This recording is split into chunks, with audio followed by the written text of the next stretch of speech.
de tout le monde, c'est 8 milliards d'eau usée qui ont été déversées dans le fleuve Saint-Laurent.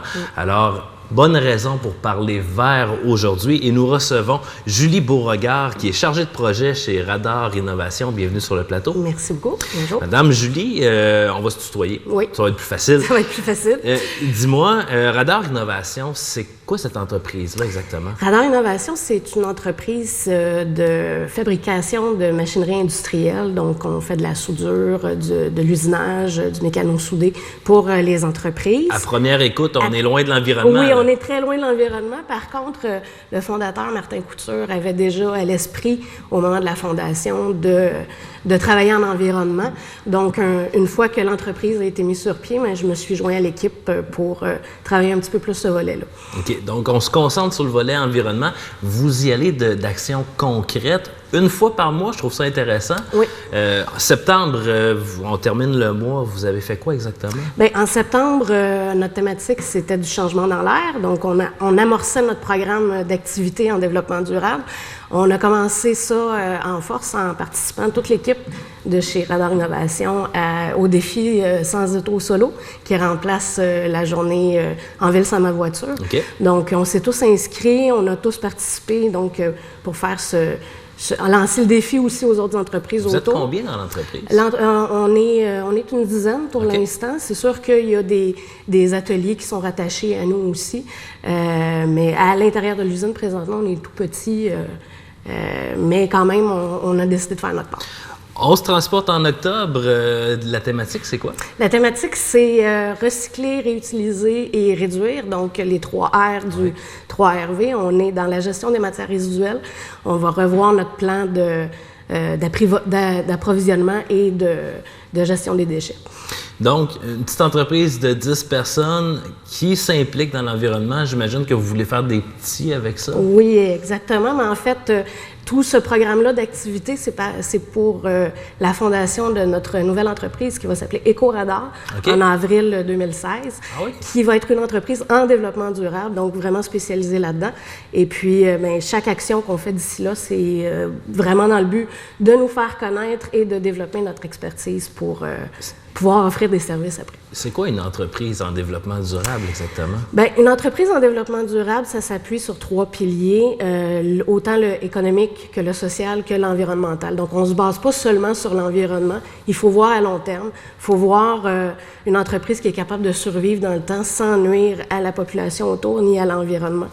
C'est sûr qu'une entreprise en développement durable, c'est bien large, là. Nous, on va se concentrer sur les services d'accompagnement, de consultation pour les entreprises qui veulent devenir plus vertes. Donc, au niveau de la caractérisation de l'air, de l'eau, les plans de gestion des matières résiduelles, caractérisation de qu'est-ce qui se passe dans l'entreprise, rendre ça plus vert. J'entends votre discours, ça semble être un discours déjà entendu. Vous devez travailler en collaboration, j'imagine, avec le Centre de transfert en technologie. Exactement, mais présentement, on est en train de développer, on fait aussi de la recherche et de l'innovation, donc du développement de nouveaux produits. On est en train de travailler sur un projet de boudin absorbant à partir de matières recyclées et on travaille avec le CTTI pour tout le volet scientifique qui est validation scientifique des données. Parle-moi davantage de ces boudins absorbants. Bien, on en a entendu parler un petit peu cet été dans les journaux. On a eu la visite de ton collègue Jean-Philippe Morin de La Voie les Deux Rives. De La Voie les Deux Rives. Et puis, en fait, c'est qu'on est partenaire avec Green Circle Salons, qui est une entreprise canadienne qui récupère toutes les matières résiduelles des salons de coiffeur. Donc, les cheveux, les teintures, les bouteilles, les papiers d'aluminium et tout ça. Et avec les cheveux, on s'est rendu compte, en fait, c'est pas nous qui s'est rendu compte, mais il y a plusieurs chercheurs qui se sont rendus compte que le cheveu, la fibre de cheveux, avait un pouvoir absorbant assez incroyable pour les hydrocarbures. Donc, on a commencé à fabriquer des boudins qu'on appelle communément des booms dans le milieu. C'est parti à partir du lac Mégantic, ce qui est arrivé au lac Mégantic. Dans le fond, Martin Couture a entendu à la radio des gens de Green Circle qui arrivaient avec leurs bas de nylon, avec des cheveux, pour essayer d'aider. Puis il s'est dit, il y a peut-être moyen de rendre ça conforme aux normes pour pouvoir s'en servir après ça, puis pouvoir mettre ça sur le marché. L'avantage d'un boudin en cheveux, c'est que l'huile étant absorbée avec un D et non pas un B, on peut presser le boudin après pour récupérer l'huile, puis se resservir du boudin. Ah donc, oui, ah oui. Et ça va être développé à Saint-Joseph-de-Sorel, là, vraiment à Saint-Joseph-de-Sorel, on est présentement, on a déjà nos premiers prototypes, puis on a commencé avec le CTTI pour des tests de conformité aux normes. Mais je trouve ça extrêmement valorisant. Mais pour les cheveux, il faut fonctionner avec les salons de coiffure.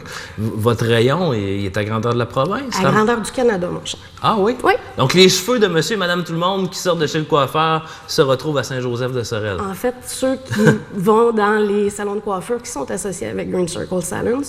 Ici, à Sorel, on a le salon Enzo, qui est sur le chemin Saint-Roch, qui est relié avec Green Circle. Donc, les cheveux, quand les personnes vont se faire couper les cheveux ici à Sorel, chez Enzo, mais ça va probablement se retrouver dans nos ateliers pour qu'on puisse développer des produits à partir de ça. Et là, à ce moment-là, lorsque le boudin est confectionné, lorsque le boudin est approuvé, vous visez un marché mondial? Parce que quand on parle de catastrophes environnementales, il y en a un peu partout sur le globe. Effectivement. Effectivement. C'est sûr qu'à la base, il faut s'assurer de répondre aux normes en vigueur à l'international pour être reconnu, pour que le boom soit accepté. Puis, à ce moment-là, on va pouvoir... sky is the limit, là. On peut espérer pouvoir distribuer nos boudins partout dans le monde. Wow! Mais c'est vraiment une très grosse nouvelle, tout ça. Revenons peut-être à accompagner des entreprises. Ça veut dire quoi exactement? Moi, je suis une entreprise, pas nécessairement dans le métal. J'ai une entreprise quelconque, là. Un salon de coiffure, par exemple. Un salon de coiffure, c'est sûr qu'on vous mettra en contact avec Green Circle. Ben oui. C'est sûr.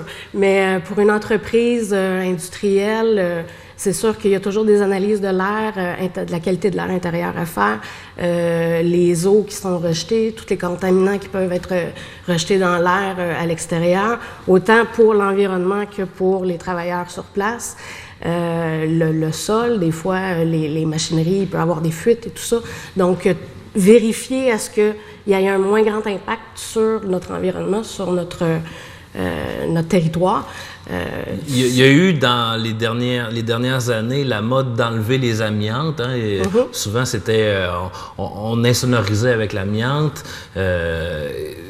Ça fait partie de votre mission aussi, j'imagine? Éventuellement, c'est sûr qu'on est encore au stade embryonnaire, on est encore en train de développer là, notre plan d'affaires, puis de décider vers quel genre de service on se lance, mais l'amiante fait définitivement partie des problèmes à éliminer. Oui, des problèmes à éliminer. Exemple, parce que j'aime ça bien comprendre, à ma TV, et ce n'est pas le cas, là, je tiens à le dire, à ma TV, les employés se plaignent de maux de tête, de somnolence. On commence à détecter ou à soupçonner un problème avec l'air qu'on respire. On pourrait faire appel à votre entreprise pour faire l'expertise. Exactement. On pourrait faire appel à une entreprise comme EcoRadar pour faire la caractérisation, pour vérifier la qualité de l'air à l'intérieur, puis pour s'assurer que vous soyez tous plus en santé. C'est sûr que le volet environnement se lie beaucoup avec la santé-sécurité des personnes, la santé-sécurité des travailleurs. Quand on parle de milieu de travail, c'est quelque chose aussi qui me tient à cœur. C'est pour ça qu'on est venu me chercher. Je suis en environnement, hygiène et santé du travail au Cégep de Sorel-Tracy. Donc, c'est un domaine qui est pas mal global. Est-ce que vous sentez que les micro-entreprises, les grosses entreprises, parce qu'à Sorel, on en a de très grosses, qui veulent vraiment emboîter le pas pour devenir de plus en plus verts? Bien, ici, il y a encore beaucoup de travail à faire. Il y a encore beaucoup de travail à faire. Pendant longtemps, la région de Sorel, ça a été reconnu comme une des régions les plus polluées au Québec. Par contre, avec le départ des grandes entreprises de métal, la MRC s'est donné la mission de prendre un virage plus vert. Et puis, depuis quelques années, on a la chance d'avoir la première technopole en écologie industrielle ici, à Sorel-Tracy. Donc, il y a une multitude d'entreprises et de services qui sont disponibles, autant à la MRC avec le CTTI, le Cégep, les entreprises dans le coin. Bien, souhaitons que vos actions vont continuer à faire des petits. Julie Beauregard, je tiens à mentionner, tu vas être une de nos nouvelles collaboratrices. Une fois par mois, justement, puisque vous faites une thématique, tu vas venir sur le plateau ici nous expliquer la thématique du mois pour l'environnement. Oui. Merci du temps que tu nous as accordé. Ça m'a fait plaisir. Nous, on s'arrête quelques instants et au retour, on reçoit Marie-Josée Avril, directrice de la Porte du Passant.